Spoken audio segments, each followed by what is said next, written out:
बिस्मिल्लाहिर्रहमानिर्रहीम। आज तारीख़ है 1 दिसंबर 2022 और दिन है जुमेरात का। और चलते हैं अपनी ख़बरों की तरफ। तो आज जैसा कि मुल्क के सियासी गर्मा गर्मी भी रही, साथ में क्रिकेट का मैच भी चलता रहा। क्रिकेट का मैच के ऊपर भी बड़ी रिकॉर्ड बने आज के दिन में। और पहला दिन था, क्रिकेट टीम कुछ बीमार सी थी, बीमारी में भी इतने ही अच्छे परफॉर्मेंस दे गई, तो अगर वो ठीक होते तो मज़ीद बेहतर पोजीशन होती। तो ये जो मैच अभी हो रहे हैं, ये इंग्लैंड क्रिकेट टीम आई हुई है पाकिस्तान, ये कोई 17 साल बाद आई हुई है। तो एक गुड जेस्टर के में मैच खेले जा रहे हैं और इंशाल्लाह देखें आगे ये कामयाबी भी लपेटें। अब चलते हैं जी अपने सियासी माहौल की तरफ, या सियासी जो आज ख़बरें हैं उनकी तरफ। तो आज मीटिंग हुई है जी परवेज़ इलाही साहब की और अपना इमरान खान साहब की, और उसमें मुन्नस इलाही भी शामिल थे, जो कि आधा घंटा चली। और इसमें आपको याद होगा कि जो असम्बलियाँ तहलील करने के ऊपर जो कुछ एक मामलात रुके हुए थे, उनके ऊपर कुछ बातचीत चल रही थी इन दोनों के दरमियान में। क्योंकि आपको याद होगा कि जो इमरान खान ने अपना आज़ादी लॉन्ग मार्च में एक ऐलान किया था कि मैं असम्बलियों से बाहर निकल जाऊंगा, तो उनके ऊपर वो तकरीबन 5 या 6 दिन हो गए, तो उस पर अमल दरामद क्यों नहीं हो सका। तो उसमें कुछ परवेज़ इलाही साहब कुछ मीटिंग करके इमरान खान साहब को मनाना चाह रहे थे कि वो इसको थोड़ा सा डिले कर दें, या कोई और जो है इस पर अमल कोई और लाए अमल तैयार कर लें।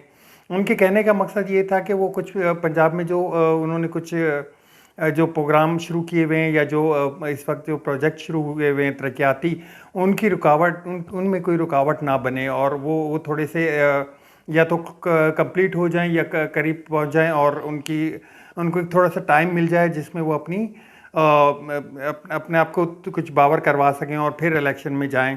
क्योंकि अगर इसमें देखिए, मैंने आपको पहले भी बताया था कि ये अगर परवेज़ इलाही साहब जो हैं वो अलग से एक इलेक्शन लड़ते हैं, तो उनको क्या रिज़ल्ट मिलते हैं। क्योंकि अभी तो उनके पास 10 सीटें, ज़्यादा से ज़्यादा 15 सीटें मिल जाएंगी, और अगर वो इमरान खान के साथ मिल के चलते हैं तो उनको उम्मीद है। लेकिन उसमें वो जब जाहिर सी बात है, जब वो कोलिशन पार्टनर में हैं, तो वो इमरान खान साहब से क्या डिमांड करते हैं, या क्या उनके दरमियान जो एक लाहे अमल है, या वो उस पर क्या बातचीत उनकी चल रही है।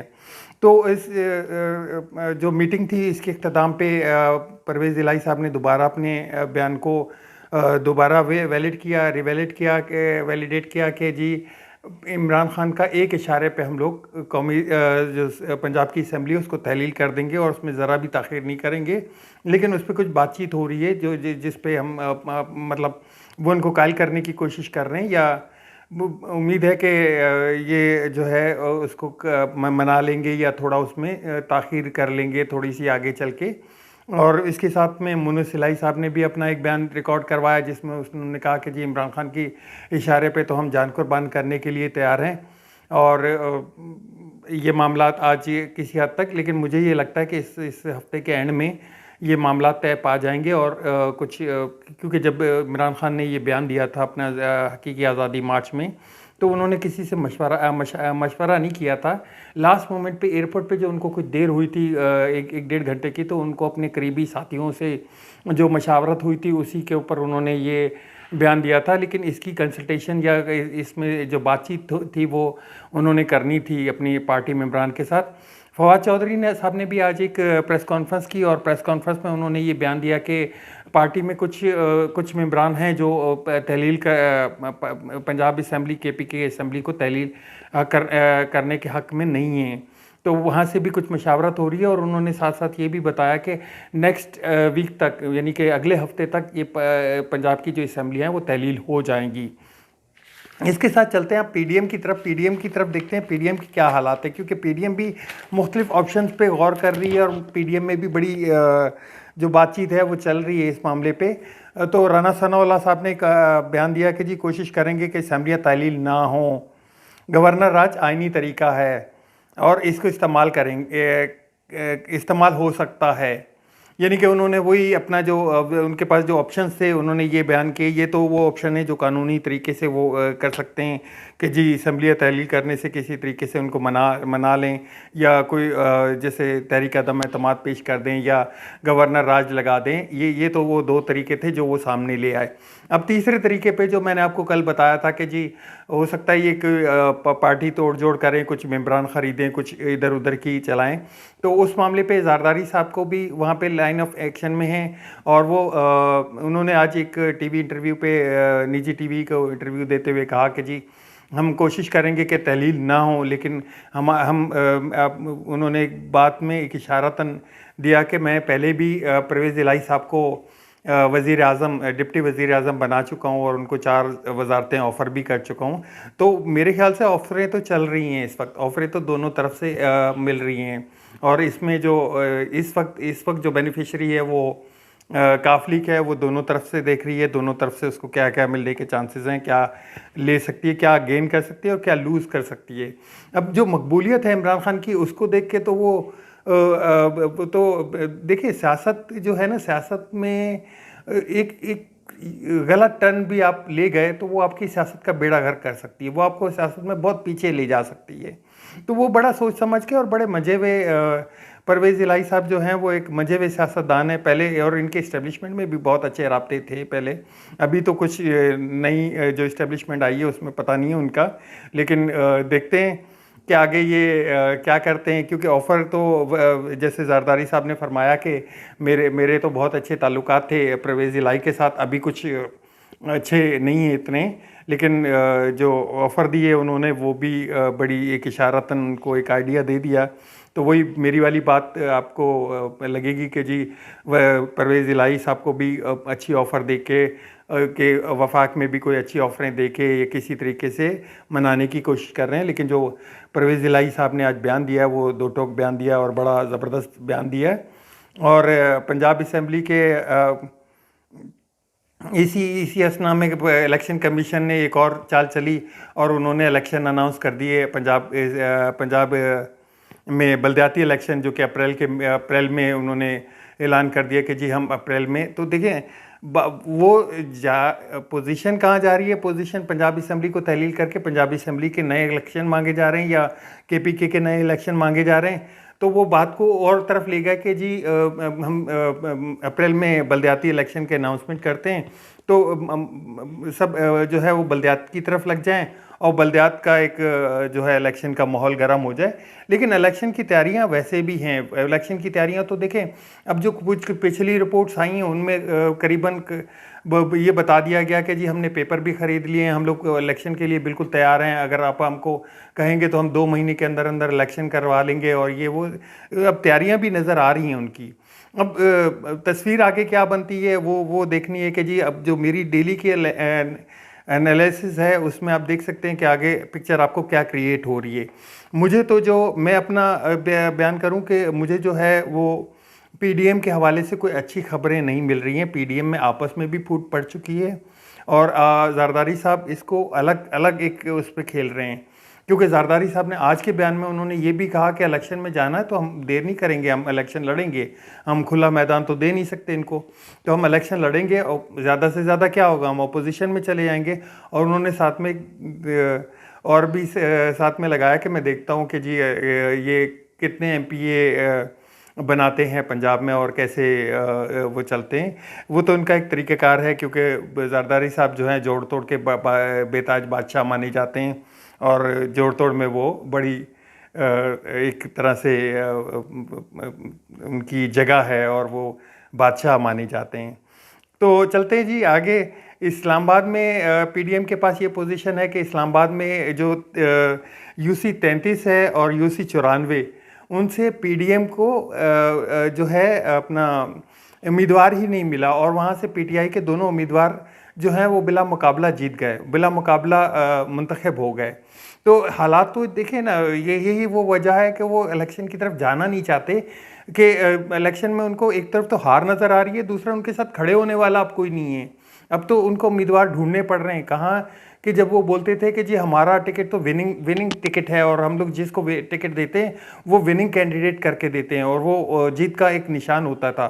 आज उसी उसी पीडीएम की ये हालत है, पीडीएम नून लीग की ये हालत है कि नून लीग कह लें, पीपी कह लें, या फजलुर रहमान ग्रुप कह लें, जेयूआई कह लें हम उसको, कि उनको अपने उम्मीदवार नहीं मिल रहे, और दो उम्मीदवार जो पीटीआई के हैं वो बिला मुकाबला मुंतखब हो चुके हैं वहाँ से।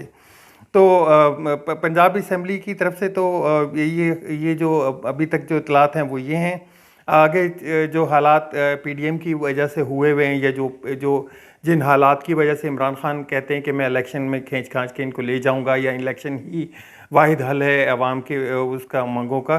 तो कल जैसे कि 30 नवंबर थी, तो आप पेट्रोलियम के जो प्राइसेस हैं वो बरकरार रखे गए हैं, उनको नीचे नहीं किया गया, जिनके ऊपर मरीम नवाज का एक शाबाश का ट्वीट भी आया है। वो शाबाश का ट्वीट किस उससे, आलमी मार्केट में पेट्रोल के प्राइसेस गिर रहे हैं, मज़ीद नीचे आ रहे हैं, आधे से भी कम हो गए। जो इमरान खान की हुकूमत में $123-124 फ़ी बैरल था, वो अभी $75 से भी नीचे आ चुका है, और इन 11 महीनों के सबसे लोएस्ट प्राइस पे हैं।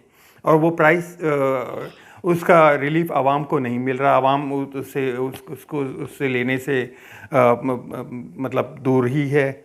वजह क्या है? वजह मैं आपको एक और साथ में एक ख़बर देता चलूँ कि जो टैक्स कलेक्शन थी पिछले लास्ट 6 मंथ की, वो गवर्नमेंट जो अभी तक कर पाई है वो कर किए हैं इन्होंने 2688, यानी 2688 बिलियन जमा किए हैं, जो कि एक एवरेज के मुताबिक, ये मुजम्मिल साहब की ट्वीट से मैंने निकाला है कि जो एक एवरेज है पर मंथ ये जमा कर सकें कोई 537 अरब रुपए। ठीक है, और अगले 7 जो टारगेट है इस साल का वो है 7,500 अरब रुपए इन्होंने जमा करने। अब रह गए पीछे 7 महीने। 7 महीनों में जो एवरेज आ रहा है वो आ रहा है तकरीबन 687 अरब रुपए के उससे वो जमा कर पाएंगे।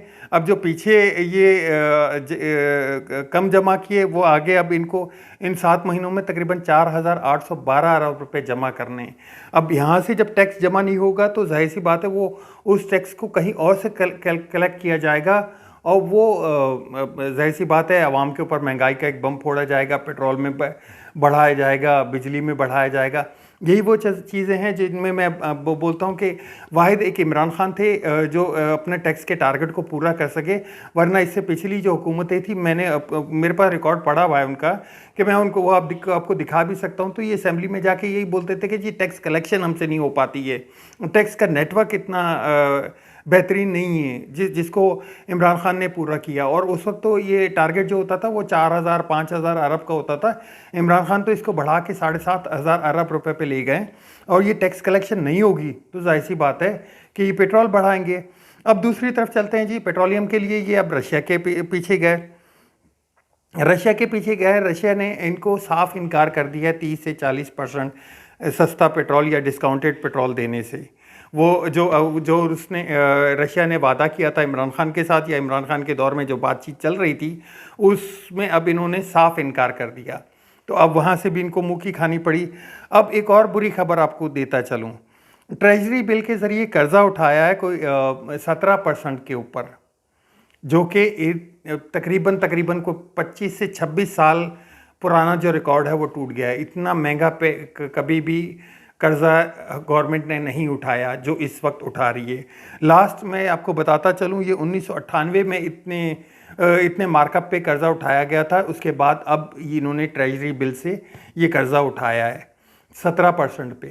तो हर तरफ से तो बुरी खबरें हैं, और ये बुरी खबरें तो मैं तो आपको पहले भी बोल चुका था कि इमरान खान ने तो एक वे दे दिया था कि आप एग्ज़िट कर सकते हैं आराम से इसमें से, लेकिन वो बात मज़ीद आगे बढ़ रही है। और देखें अब तो वो हालात, मुझे तो इन हालात पे वो नज़र आता है कि जी जो अक्सरियत पार्टी है, जो अवाम में मकबूल तरीन पार्टी है, वो एक साइड पे बैठी हुई है, जबकि आप हुकूमत में जो है वो कमज़ोर तरीन हुकूमत है। वो उसकी कमज़ोरी की वजह से अवाम की तकलीफ़ें भी बढ़ रही हैं, और जब तक और आए भी बड़े शॉर्ट टाइम के लिए, क्योंकि 4 साल तो तकरीबन इमरान खान पूरे कर लिए।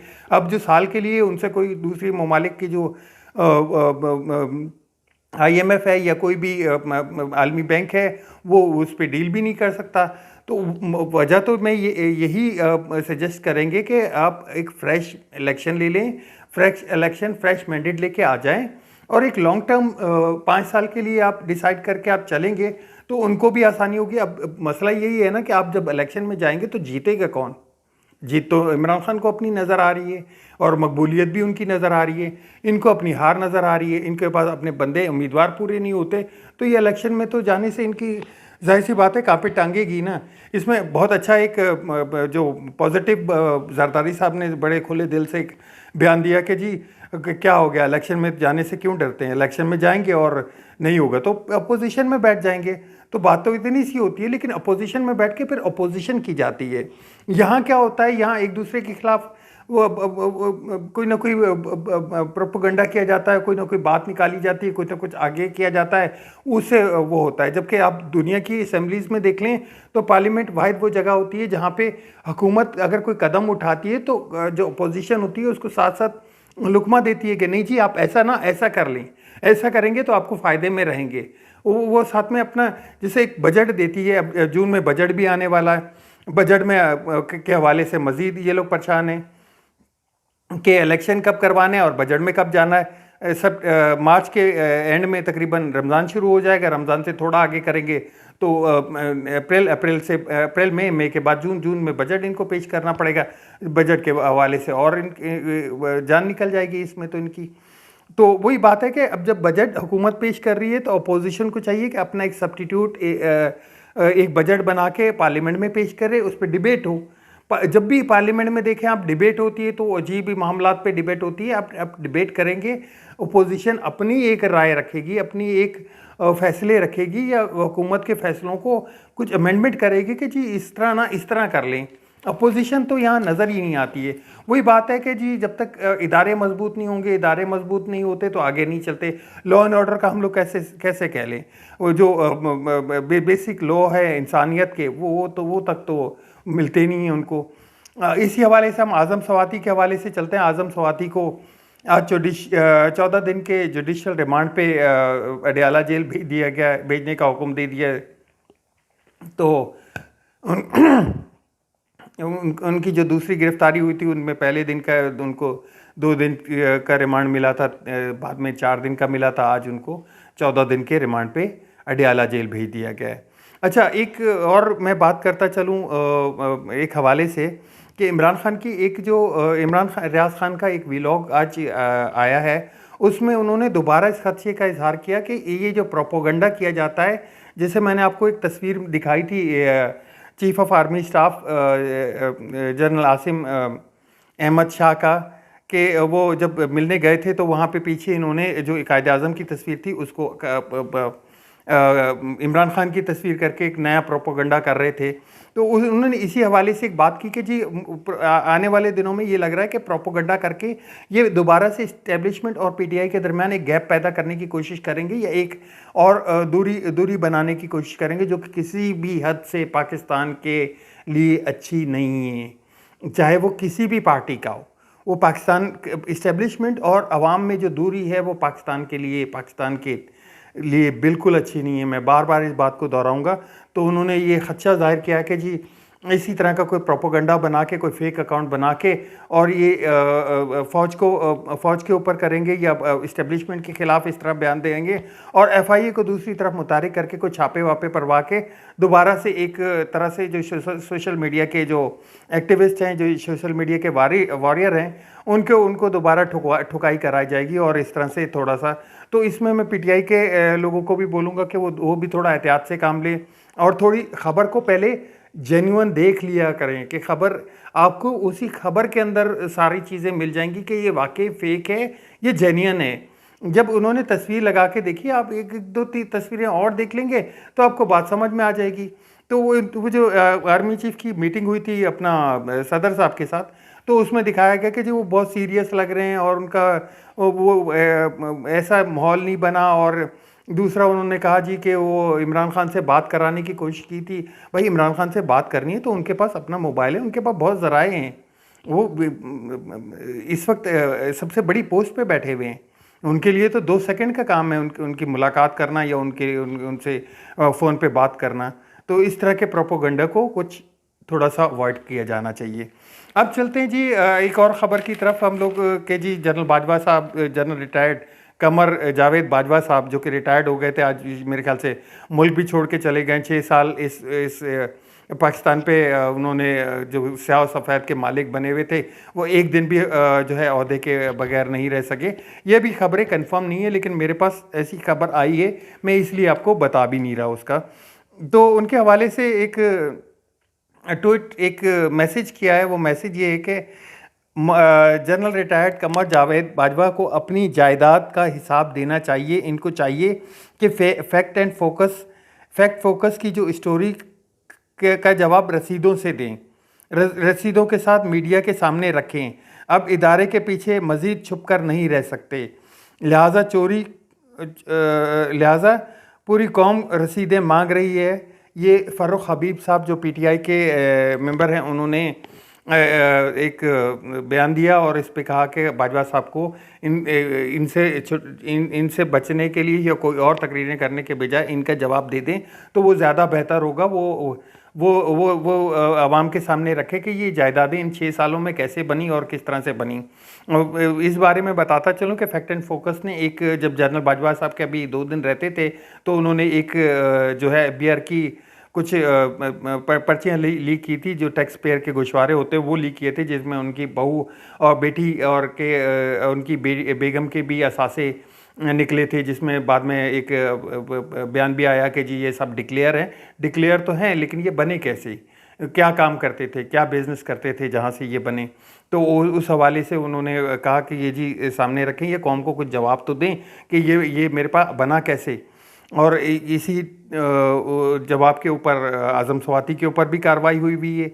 आज़म स्वाति भी मुश्किल में पड़े हुए हैं। तो एफबीआर के जो 2 थे 18 ग्रेड के ऑफिसर आतिफ अड़ाइच और ज़हूर अहमद, उनको 120 दिन के लिए मुअत्तल कर दिया गया है। पहले उनको बरतरफ किया गया था उनके ओहदे से, लेकिन अब उनको मुअत्तल कर दिया गया 120 दिन के लिए। ये लैंड एंड रेवेन्यू में थे, तो उन पे जो लीक हुई थी ये बाजवा साहब के एसेट्स की जो टैक्स गोशवारे हैं, उनके हवाले से इनको 120 दिन के लिए मुअत्तल कर दिया गया है। अब तक के लिए इतना ही, चलते हैं। इंशाल्लाह नेक्स्ट व्लॉग में मिलेंगे। दोबारा आपको रिक्वेस्ट करूंगा दोस्तों, मेरे चैनल को सब्सक्राइब और शेयर ज़रूर करें और बेल आइकन का बटन दबा दें, ताकि आपको जो मेरी लेटेस्ट वीडियो है वो फ़ौरन मिल जाए। अल्लाह हाफ़िज़। पाकिस्तान जिंदा।